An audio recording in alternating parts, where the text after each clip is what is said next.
Wire free city બનાવવાનો રાજ્ય સરકારે માનનીય મુખ્યમંત્રીશ્રીએ નિર્ણય કર્યો છે. આજની બેઠકમાં વાયર ફ્રી સિટી માનનીય મોદી સાહેબના ગ્રીન અને સ્માર્ટ સિટીનું વિઝન એમનાથી સાકાર થવાનું છે. ગુજરાત વાયર ફ્રી સિટી મિશનની જાહેરાત આજે કરવામાં આવી રહી છે.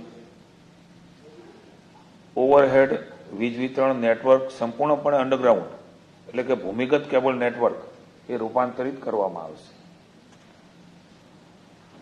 પ્રારંભિક તબક્કામાં 500 કરોડની જોગવાઈને પણ મંજૂરી આપી દેવામાં આવેલ છે. 17 મહાનગરપાલિકાઓ 151 નગરપાલિકાઓનો વિસ્તાર એમાં આવરી લેવામાં આવશે.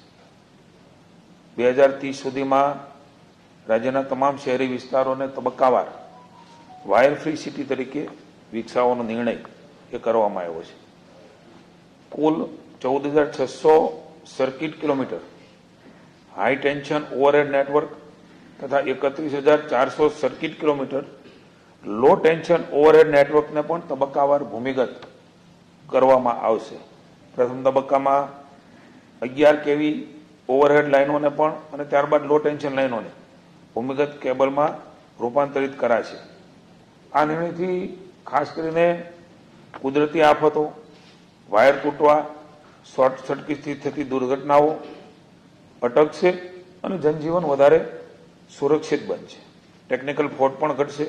નાગરિકોની